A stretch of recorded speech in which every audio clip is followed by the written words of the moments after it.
Hello, welcome to pharmacy education channel. आज के इस वीडियो लेक्चर के अंदर हमने एंजाइम्स की क्लासिफिकेशन को डिस्कस करना है। एंजाइम्स को हम दो हिस्सों में क्लासिफाई करते हैं, एक पुराना तरीक़ाकार और एक नया तरीक़ाकार। पुराने तरीक़ेकार के मुताबिक हम एंजाइम्स को क्लासिफाई करते हैं उसकी सबस्ट्रेट के मुताबिक, मतलब वो सतह जिसके साथ एंजाइम ने चिपक के अपना काम दिखाना होता है उसके मुताबिक हम एंजाइम्स को क्लासिफाई कर देते हैं। By using this method the enzymes are named by adding the suffix ase. कहते हैं कि हमने एंजाइम्स को नाम देना है जिस सबस्ट्रेट के साथ वो चिपकते हैं, उसी सबस्ट्रेट के साथ जब हम ASC का इजाफा लगा देंगे तो वो चीज़ एज अ एंजाइम्स काम करेगी। जैसे लाइपेज, लाइपेज क्या है? एंजाइम्स है, लेकिन आपको पता होना चाहिए लाइपेज में से जो लिप है, लिप का वर्ड निकला है लिपिड्स से, मतलब ये एक ऐसा एंजाइम्स है जो फैट मॉलिक्यूल और लिपिड्स मॉलिक्यूल को तोड़ने के लिए रिस्पॉन्सिबल है। यहाँ पर आगे इन्होंने मेंशन किया हुआ है हाइड्रोलाइजिंग द फैट, ये वो एंजाइम्स है जो फैट की ब्रेकडाउन में मदद देता है। नेक्स्ट वाला इसकी एग्जांपल है सेलुलेज। सेलुलेज का जो वर्ड है एज हमें पता है एंजाइम्स है, सेलुलेज मतलब सेलुलोज से निकला और सेलुलोज कार्बोहाइड्रेट है, तो ये वो एंजाइम है जो कार्बोहाइड्रेट को तोड़ने के लिए रिस्पॉन्सिबल होता है। हाइड्रोलाइजिंग द सेलुलोज, सेलुलोज को तोड़ने वाला जो एंजाइम्स होता है वो क्या कहलाता है? सेलुलोज कहलाता है। नेक्स्ट हमारा एंजाइम है ईस्टरेजेस। आपको पता लग रहा है ईस्टर क्या है? एक बॉन्ड है जो कि लिपिड्स मॉलिक्यूल के दरमियान मौजूद होता है। एज क्या है? एज अ एंजाइम्स, मतलब वो एंजाइम जो लिपिड्स के मॉलिक्यूल को तोड़ने के लिए रिस्पॉन्सिबल होता है।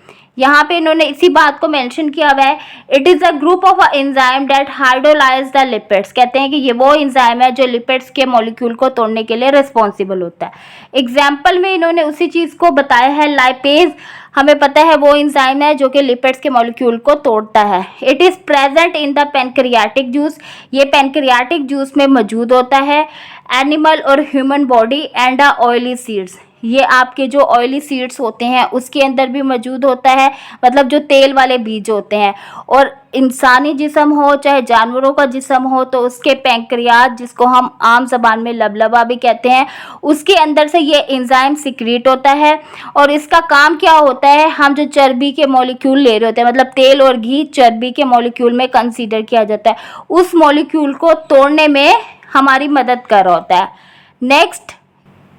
नेक्स्ट आपका एंजाइम है amidases. These are the enzymes that are present in the liver and intestinal mucosa. कहते हैं कि ये वो एंजाइम्स है जो कि आपके जिगर के अंदर और आंतों के अंदर मौजूद होता है। They will be catalyses the ammonia related breakdown reaction.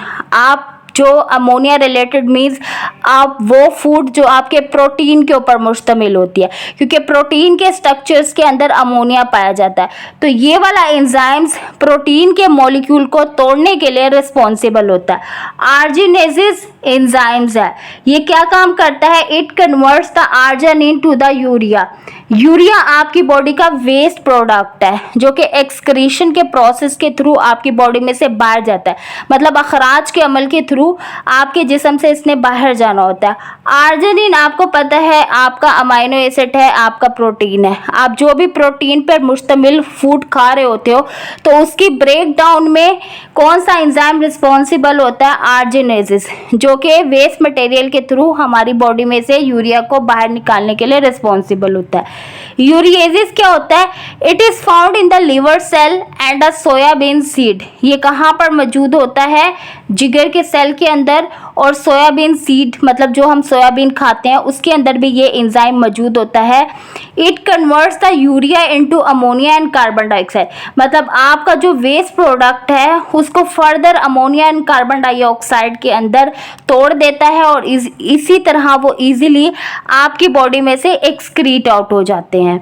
Next enzyme है न्यूक्लियेसेस। नाम से पता लग रहा है कि ये वो एंजाइम है जो कि न्यूक्लियस की ब्रेक डाउन के लिए रिस्पॉन्सिबल है। These are the group of a enzyme that act on the nucleotide. Nucleotide आपके डीएनए का बेसिक यूनिट है, जैसे कि अमारत का एक बेसिक यूनिट ईंट होता है, बहुत सारी ईंटें आपस में जुड़ती है तो एक अमारत वजूद में आती है, तो सेम एज इट इज आपके न्यूक्लिक एसिड का जो बेसिक यूनिट है वो न्यूक्लियोटाइड है। कहते हैं उसके लिए जो एंजाइम्स तोड़ने के लिए रिस्पॉन्सिबल है वो क्या कहलाता है? न्यूक्लियेसेस कहलाता है। यहाँ पर उन्होंने एग्जाम्पल में राइबोन्यूक्लियेसिस और डीऑक्सीराइबोन्यूक्लियेसिस के एग्जाम्पल्स दी हुई हैं। मतलब ये वो एंजाइम्स हैं जो डीएनए और आरएनए के स्ट्रक्चर्स को तोड़ने के लिए रिस्पॉन्सिबल होते हैं। नेक्स्ट आपका एंजाइम है कार्बोहाइड्रेजेस। ये एक ऐसा एंजाइम है जो कार्बोहाइड्रेट मतलब शुगर के मॉलिक्यूल को तोड़ने के लिए रिस्पॉन्सिबल होता है। This class is named after those enzymes that can be catalyses breakdown of a sugar molecule into a biological reaction. कहते हैं कि आपके जिस्म में जो केमिकल रिएक्शन हो रहे हैं, केमिकल रिएक्शन तभी होते हैं जब हम कोई खाना खा रहे होते हैं। तो आप जो खाना खा रहे हैं और उसके ऊपर जो केमिकल रिएक्शन हो रहे हैं और उस खाने में मौजूदा कोई शुगर मॉलिक्यूल है, उनको तोड़ने के लिए जो एंजाइम रिस्पॉन्सिबल है, तो वो एंजाइम्स क्या कहलाता है? कार्बोहाइड्रेजेस कहलाता है, क्योंकि वो कार्बोहाइड्रेट की सतह के साथ चिपक के तोड़ होता है।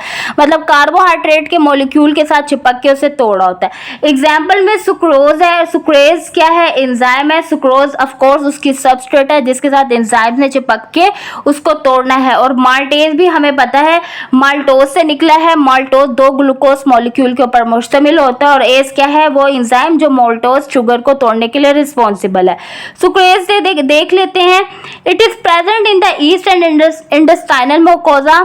मतलब कि आपका जो आंतों के अंदर जो फ्लूइड होता है उसके अंदर ये एंजाइम मौजूद होता है और ये आपके सुक्रोज मॉलिक्यूल को फर्दर मोनोसेक्राइड के अंदर तोड़ने के लिए रिस्पॉन्सिबल होता है। सुक्रोज आपको पता है ग्लूकोज और फ्रक्टोज के ऊपर मुश्तमिल होता है। सुक्रोज आपका डाइसेक्राइड है। तो ये एंजाइम क्या करता है कि उसे फर्दर मोनोसेक्राइड के अंदर चेंज कर लेता है और आपके जो मोनोसेक्राइड होते हैं वो इजीली आपके खून के अंदर एब्जॉर्ब हो जाते हैं। इसी तरह माल्टेज है तो ये माल्टोज को तोड़ देगा 2 ग्लूकोज मॉलिक्यूल में। और माल्टेज क्या है? डाइसेक्राइड है जो कि 2 ग्लूकोज मॉलिक्यूल के ऊपर मुश्तमिल होता है। It is also present in intestinal juice. Again ये आंतों के जूस के अंदर मौजूद होता है। मतलब आंतों के अंदर जो फ्लूइड होता है उसके अंदर मौजूद होता है और ये आपके माल्टोज मॉलिक्यूल को मोनोसेक्राइड के अंदर चेंज कर देता है और ये डायरेक्टली आपके खून के अंदर मोनोसेक्राइड एब्जॉर्ब हो जाते हैं। नेक्स्ट है प्रोटोलाइटिक एंजाइम्स। प्रोटोलाइटिक एंजाइम्स क्या होते हैं? प्रोटो का वर्ड निकला है प्रोटीन्स और लाइटिक मतलब वो एंजाइम्स जो कि प्रोटीन की ब्रेक डाउन के लिए रिस्पॉन्सिबल होते हैं। Proteolytic enzymes are the protein digestive enzymes. कहते हैं कि प्रोटीन को हाजमे के लिए जो एंजाइम रिस्पॉन्सिबल होते हैं वो प्रोटोलाइटिक एंजाइम्स कहलाते हैं। These enzymes catalyses the protein break down reaction और ये आपके जिस्म के अंदर प्रोटीन को तोड़ने के लिए रिस्पॉन्सिबल होते हैं। एग्जाम्पल में क्या है? Pepsin and rennin. Pepsin it is found in the gastric juice of the animal. मतलब हमारी बॉडी में जो हमारा मैदा है उसके अंदर से ये एंजाइम रिलीज हो रहे होते हैं and it digest the protein by converting these into a proteases and peptone. और फर्दर जो आपकी प्रोटीन है उसको फर्दर तोड़ देते हैं। किस में तोड़ देते हैं? Proteases and peptone. मतलब बहुत छोटा यूनिट बना देते हैं और वो इजीली जो छोटा मॉलिक्यूल होता है वो आपके खून में एब्जॉर्ब हो जाता है। Rennin it is a milk coagulating enzymes found in the mucous membrane of the fresh stomach of a mammals. कहते हैं जो आपके मैमल्स मतलब दूध देने वाले जानवर होते हैं उनका जो मैदा होता है उसके अंदर ये जो रीनन एंजाइम्स है वो पाया जाता है और उसका काम ये होता है कि आपकी जो दूध है उसको दही बनाने में मदद दे रहा होता है। नेक्स्ट क्लासिफिकेशन है न्यू मेथड के थ्रू हम एंजाइम्स को कैसे क्लासिफाई करते हैं। This method is also known as the IEC method. मतलब इंटरनेशनल एंजाइम्स कमीशन के मुताबिक हम एंजाइम्स को किस तरीके से क्लासिफाई करते हैं। In new method the fundamental principle of giving the name to the enzymes are their basic function in addition to as. कहते हैं कि न्यू कमीशन कहते हैं कि हम न्यू मेथड के मुताबिक भी जो एंजाइम्स की क्लासिफिकेशन कर रहे होते हैं तो हम उसके भी एंड में ASE का ही इजाफा करते हैं। तो ये बात आपको क्लियर हो जानी चाहिए कि आपका कोई भी एंजाइम हो उसके साथ हमेशा ASE का इजाफा होगा। जिस वर्ड के साथ ASE लगा होगा तो वो चीज़ एज आ एंजाइम्स काम करिए। न्यू मेथड के मुताबिक हम एंजाइम्स को उसके फंक्शन के हिसाब से क्लासिफाई कर रहे होते हैं। मतलब जो एंजाइम जो फंक्शन कर रहा है, जो काम परफॉर्म कर रहा है, उसी काम के साथ अगर आप ASE लगा दोगे तो वो चीज़ एज आ एंजाइम्स कहलाएगी। तो अब हम इसको देख लेते हैं। जैसे कि डिहाइड्रोजनेसिस। आप देख ले, डी का मतलब होता है, डिहाइड्रो का मतलब होता है कि यहाँ से आपका जो हाइड्रोजन मॉलिक्यूल है वो रिमूव हो रहा है, मतलब उसकी सबस्ट्रेट में से हाइड्रोजन मॉलिक्यूल की रिमूवल वाला जो एंजाइम है वो डिहाइड्रोजनेसिस कहलाता है। It is the enzymes that act on the substrate and remove their hydrogen molecule. कहते हैं कि वो एंजाइम्स जो आपके सबस्ट्रेट की जो सतह होती है उसमें से अगर हाइड्रोजन मॉलिक्यूल को रिमूव करा देता है तो वो एंजाइम्स क्या कहलाता है, डिहाइड्रोजनेसिस कहलाता है। नेक्स्ट है oxidases. It is an enzyme that catalyses the oxidation reaction without any regard of the substrate. कहते हैं कि ये वो एंजाइम है जो किसी भी रिएक्शन के अंदर ऑक्सीडेशन के अमल को वकूअ पजीर करवा रहा हो तो उस एंजाइम्स को आप ऑक्सीडेसिस कहते हैं।